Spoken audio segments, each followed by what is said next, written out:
manajemen aktif skala 3. Bedakan udah paham opsi dulu ya. Habis opsi ya. Dorsokranial. Ya, ya, manajemen aktif ketiganya dorsokranial, tekan dorong. Ingat ya, jangan hanya diam aja tangannya. Tekan agak dorong ke atas. Makanya ke belakang atas gitu ya. Dorsokranial. Nih, nah semakin panjang biasa kan dipindahkan klemnya ya.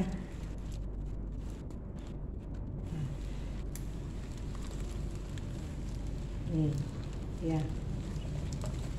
Nih, yang ini kan sudah biasa, sudah tampak di depan pulpa, tangan kiri turun, ya menyangga tangan kanan.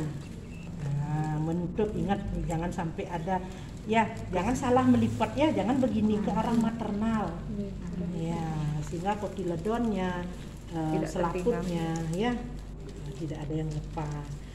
Putar dan tarik, jangan hanya diputar, ikut ditarik. Makanya memang dibilang diputar sambil tarik. Dan putar kene kan segala lepas dia, sekelas-kelas dia. Bu kok lama? Ya kamu ndak tarik dong, hanya diputar aja. Makanya ini harus sejalan. Ya, kalau ada selaput ya kita, nih, ya. Nah sekarang kita dihadapkan lagi dengan permasalahan yang apa? Yang plasenta tidak lahir apa namanya? Retensio. Ya, makanya lahir pertama opsi. Ya. Ini kan makanya kita kenapa punya minimal 8 opsi biar tahu. Satu pasien ini bagi-bagi yang PMB ya, jangan tidak punya opsi minimal 8. Satu pasien ya Bu? Iya, satu pasien. Nah sekarang saya kasih tahu. Sekarang satu ya. Iya. Setelah lahir satu. 15 menit plasenta tidak lahir sudah kepake 2. Ya, sudah kepake 2. Kita kan, saya kan bilang ini kegawat darurat kan, memang bermasalah pasiennya. Sehingga 30 menit tidak lahir. Udah ya, udah opsi kedua ya. 30 menit tidak lahir. Sekarang kita akan plasenta manual. Nah, plasenta manual kita akan pasang infus. Masuk 2 lagi. Ya, saya berpikir kegawatannya ya. Kalau ibu tidak kegawatannya, 1 aja udah cukup gitu. Ya, sekarang masuk 2 geng. Ya, udah wajib ya kalau mau plasenta manual jangan sekali-sekali langsung tangannya masuk. Backup dulu dengan infus, kasih opsi 2 ampul. Udah 4 kepake. Ya, sudah 4 kepake. Sekarang baru kita plasenta manual. Sini saya yang satu. Pokoknya wajib. Ya. Asisten ini yang memegang meluruskan, tujuannya dia meluruskan tali pusat. Karena tangan kiri kita akan ke pundus, tangan kanan kita menyusuri tali pusat. Ya, sampai di tempat implantasi, baru tangan kita ke pinggir, cari yang mana yang sudah ada kepik-kepian. Ya, mau di sini, mau di sini, mau di sini. Ya, susuri. Sehingga kalau kita dapat, memang sih enak sekali ceritanya, enak. Tapi kalau sudah di dalam tangan kita licin, bener, ya licin sekali. Ya, nah ini sampai akhirnya semua lepas. Nah saat mau ngelahirin, tetap dorsokranial tangan kirinya, dia tidak inversio terusnya. Ya, tetap walaupun plasenta manual, tetap ini dorsokranial, tekan dorong ini keluar. Udah ya, tadi 4 ya opsinya. Nah, sekarang kita akan ke opsi berikutnya. Plasenta lahir sederhana. Setelah plasenta lahir, atonia. Kan gitu kan, plasenta lahir ingat, masas dulu. 15 detik, pakai aja hitungan. 1, 2, 3, 4, 5, 6, 7, 8, 15. Setelah dilakukan masase selama 15 detik, tidak terjadi kontraksi atau kontraksi tidak bagus, lemek, perdarahan pure. Ya, apa yang dilakukan? KBI, tetapi ganti sarung tangan, ya, sarung tangan panjang. Tadi plasenta manual pun sudah sarung tangan panjang. Tapi setelah plasenta manual, ya sudah ganti lagi karena kita akan ber-KBI. Tetapi keluarkan dulu sebelumnya. Ininya, ya, ada stolsel, ada stolsel dikeluarin dulu, ya. Tadi maaf sebelum plasenta manual kosongkan dulu kandung kemih, ya, yakinkan sudah kandung kemih kosong. Ganti sarung tangan panjang, Lalu kita ber-KBI.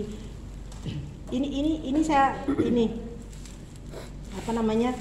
Anggap ini plasenta manual selesai ya, biar tidak bingung. Sehingga tidak ada impus dulu pasiennya. Belum ada. Belum ada ya. Anggap dia lahir biasa, terjadi atonia. Ya. Nah, biar mindsetnya ibu tentang HPP dulu. Tadi kan plasenta manualnya sudah selesai. Nah, sekarang partus normal terjadi HPP. Ya.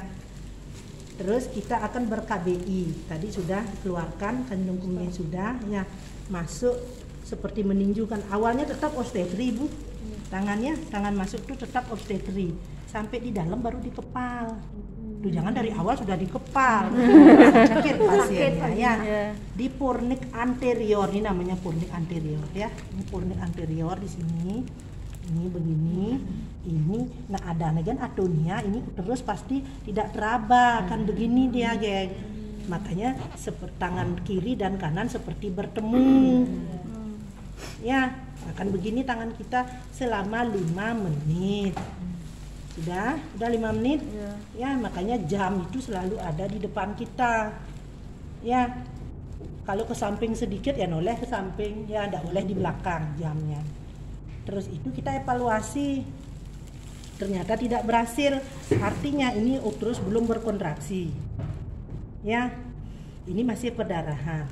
Kita kan berdua, asisten, tolong cek TTP. Ya. Kalau tensi tidak tinggi, impus belum ya? Ya, ingat impus belum. Saya akan bilang urutan kerjanya. Ya, metergen. Ya, metergen. Baru bekerja metergennya. Makanya di APN kan tidak ada metergen. Kalau terjadi sesuatu baru metergen jalan. Ya, suntik metergen. Dah. Terus itu lagi lakukan KBI. Habis metergen dulu ya, baru pasang impus. Karena biar bisa bereaksi dulu metergennya sambil kita persiapan ini. Isi oksi 2 ampul. Wajib. Ya, jangan 1. Harus 20 unit. Ya, kasih aja 40 tetes per menit. Ya. Kalau kondisi tidak bagus 2, dan makanya saya siapin 2. Karena 1 untuk resusitasi cairan, mengganti daerah yang keluar. Kalau ini kan tidak bisa, kalau diberojong full terus nanti kalau ada oksitosinnya malah drop tensi pasiennya. Ya, potensi jadinya. Baru kita KBI yang kedua, lagi 5 menit. Dah. Pertama KBI 5 menit, evaluasi tidak berhasil, cek TTP dulu saya, baru metergen, impus, oksi. Ya, lagi lakukan lagi 5 menit. Evaluasi tidak juga berhasil, berarti sudah gagal. Kalau sudah gagal ya sudah, masuk misoprostol 4. Ya. Misoprostol 4. Ya, rektal, ingat jangan vagina. Ya, kita tetap ya KBI tetap jalan sambil persiapan, itu asistennya nyiapin. KBI tetap lanjut sambil persiapan. Ya, terus itu baru kita akan persiapan rujukan. Kan sudah gagal. KBI pertama udah gagal. KBI kedua juga gagal. Sudah enggak ada lagi. Enggak ada KBI ketiga. Cuma terus aja KBI gitu loh. Tetap aja KBI sambil teman persiapan yang tadi masuk misoprostol, cek TTP ya. Sekarang baru kita akan ke kondom kateter. Ya. Nah, kondom kateter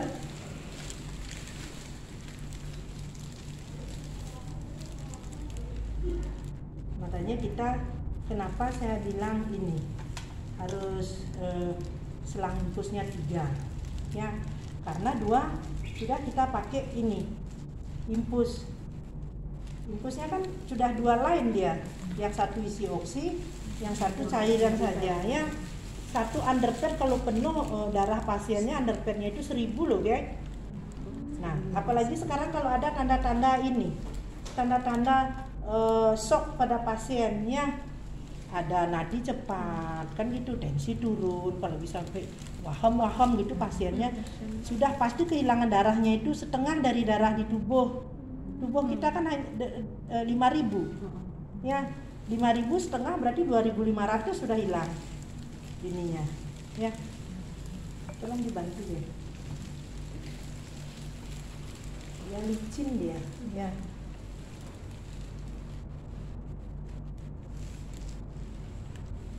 Makanya yang begininya kita sudah gemeter ya, terus licin. Nah itulah kegawatan maternal kita ya. Ini kita masukkan ke vagina. Benar dah, ke vaginanya itu sampai ke uterus ya, iya ke uterusnya.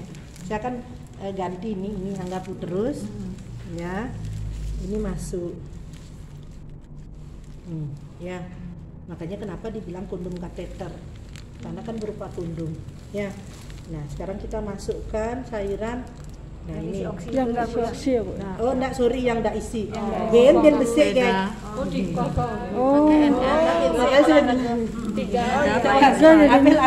ambil impus lagi satu itu di dos itu ya.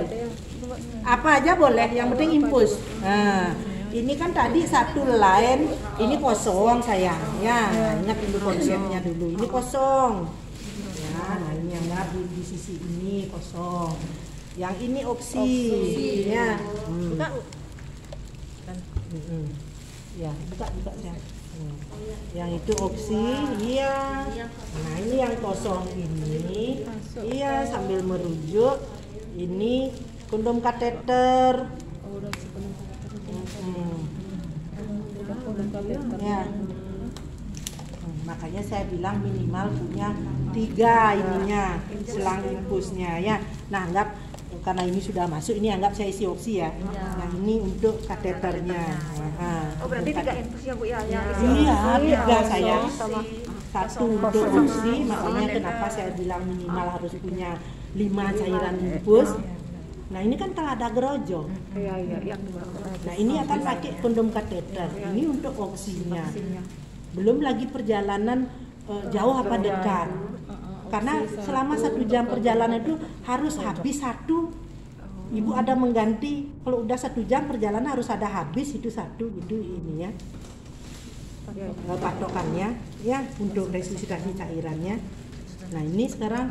Nah ini saya anggap ya oksi ya, biar ini udah tertusuk ini.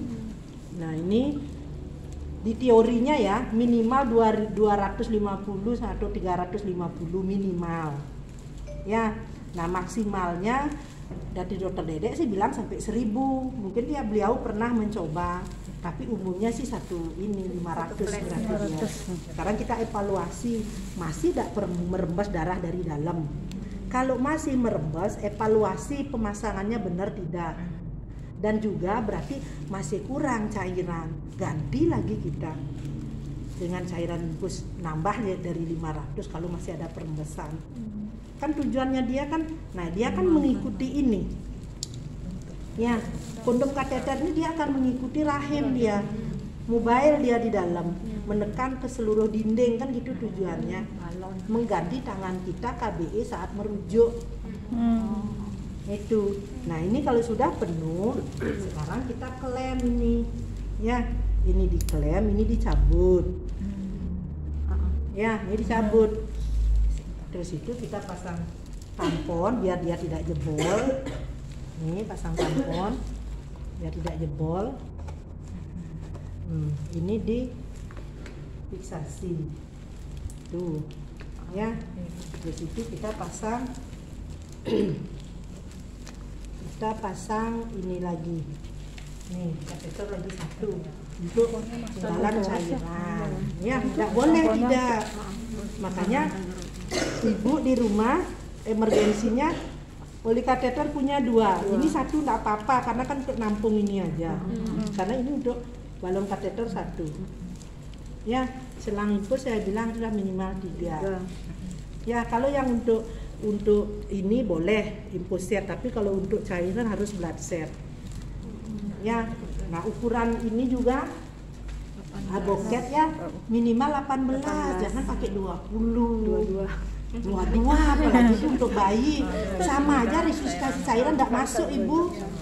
Ya, tidak masuk dia karena pembuluhnya kecil, cairan masuknya lama, jadi habisnya yang satu botol itu mestinya kita habiskan 1 jam, bisa 2 sampai 3 jam karena ininya yang kecil. Ya, nah ini dah pengganti KBE kita saat merujuk dengan kondom kateter ini. Baru konseling udah dari awal pasiennya, persiapan dah untuk merujuk nanti di rumah sakit ini. Dievaluasi sama dokternya, kalau tidak ada perembesan artinya stok perdarahannya, kita diamkan dia 24 jam. Besoknya baru dievaluasi, disedot cairannya sedikit dikempesin. Kalau berhasil ya berhasil, tidak ada perdarahan lagi. Tapi kalau tidak berhasil, kondom kateter dibuka, histerektomi jawabannya, berarti tindakan kita sudah tidak berhasil. Ya, jelas. Makanya itu saya bilang ini minimal harus ada ini. Ya, habis itu dah oksi masuk lagi 2 ampul. Pokoknya setiap habis oksinya 2 ampul itu tetap jalan ya. Setiap mengganti. Setiap mengganti lagi 2 ampul. Iya, masuk oksi 2 ampul. Makanya kenapa saya bilang 8 sampai kita di perjalanan nanti. Ya, kalau 15 menit, 10 menit sampai. Yang jauh nyari tempat rujukan, kita kan tidak semua di daerah dekat kota, yang bidan desa yang jauh sampai tempuh. Iya, tempuh 2 jam, berarti kan harus minimal 2 bawa cairan infus itu. Ya, jelas? Nah, KBE tidak berlaku kalau kita ingat menolong 2 orang. Karena asisten itu berlanjut dia nyiapin yang tadi, jadinya tangan kita tetap KBI. Itu prinsipnya. Kalau kita kebetulan sendiri bekerja, siapa tahu ke pasien langsung ke brojol, sendiri bekerja setelah lahir, ini yang terjadi ya KBI oleh keluarga. Karena kita yang nyiapin tadi, ngecek TTP, nyuntik metergen, masang infus, itu lagi. Ya, tetapi kalau kerja berdua monggo, tangan kita diam, jangan ngapa-ngapain, diam terus KBI berlanjut, diam saja sampai kondom kateternya ini siap, karena kan dia masuk baru tangan kita kan harus keluar, baru KBI kita berhenti, karena sudah akan diganti dengan kondom kateter. Sepanjang itu belum siap temennya, ya udah KBI tetap lanjut. Tengah jam ya tengah jam. Ya, nah itu saya bilang nah ada rotan akar pun jadi kan gitu ya. Nah, ibu bedinglah cairan infus setelah anggo ini. Apa yang ibu pakai di kondom kateter? Iya, pakai sepait, jadinya pakai cairan gitu loh sayang. Pakai air biasa jadinya. Pakai sepait. Ya, nah sepait segede-gedenya sepait biar bisa cepat kita selesai, tidak bisa karena ininya kecil, jadinya dia tidak masuk ke sini. Ini tidak bisa masuk. Yang saya sudah coba, yang 50, yang 20 kan kecil gininya, tidak bisa dia masuk ke sini. Bukan tidak bisa melalui, sehingga cairan tidak bisa masuk. Ya, yang bisa masuk yang 3, 5, 10 paling besar. Jadinya ibu, nah nyedot umpamanya ini 10 cc. Ping dase, ping dase begini mana 100. Ya, macam ada 500. Itulah. Kemudian tak ada rotan kan akar pun jadi. Karena kalau cairan infus di pasien kan tidak bisa diganti. Harus dia. Makanya ini yang kita kanggoin ganti. Ya, makanya ingat-ingat lagi, apalagi yang PEB itu buka-buka alat emergensinya, obatnya. Sudah ada kita punya cairan infus 5. Minimal, lebih dari itu bagus lagi. Ya, lihat-lihat expirednya juga. Ada obat, ada expired. Memang sih Astungkaro sampai expired, berarti kita nggak ada kasus kan gitu. Cuman tapi kalau sudah mau expired ya diganti gitu. Ya, jelas? Nah, jelas. Kalau sudah jelas nanti untuk ujiannya, agak ya sekali ujian. Evaluasi nanti ya ceritanya begini. Saya tidak ngambil plasenta manual, saya tidak ngambil heading, lama waktunya kita, apalagi ibu kontrak programnya sampai hari ini selesai, tidak bertemu besok lagi. Kalau idealnya kan sekarang kita latihan, besok ibu dievaluasi.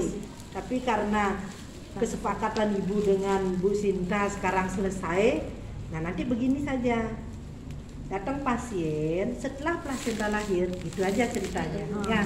Setelah plasenta lahir dilakukan masase 15 detik, ternyata terjadi atonia uteri, itu ceritanya ibu. Nah, kalau sudah terjadi atonia uteri, apa yang ibu lakukan? Lakukanlah KBI. Tapi pertama keluarin stol-stol dulu, kandung kemih dikosongkan, baru KBI selama 5 menit. Ya, setelah dievaluasi ternyata kontraksi uterus belum bagus, perdarahan masih. Ya, lakukanlah KBI yang kedua sambil asisten lakukan cek TTV, suntik metergen, sama pasang infus isi oksi 2 ampul. Jelas? Setelah dilakukan KBI yang kedua, ibu evaluasi lagi, ternyata masih terjadi atonia, artinya kita belum berhasil. Siap-siap KIY pasien untuk dirujuk sambil pemasangan kondom kateter disiapkan oleh asisten. Setelah siap kondom kateter masuk, lepaskan tangan dari KBI tadi, udah persiapan merujuk, itu saja ntar evaluasinya. Jelas? Ya, enggak ada remedi ya. Ya, makanya gitu aja cerita saya tadi itu dipahami, segitu aja nanti omongannya gitu loh. Ya, karena itu sebagai ilmu jarinnya tadi sama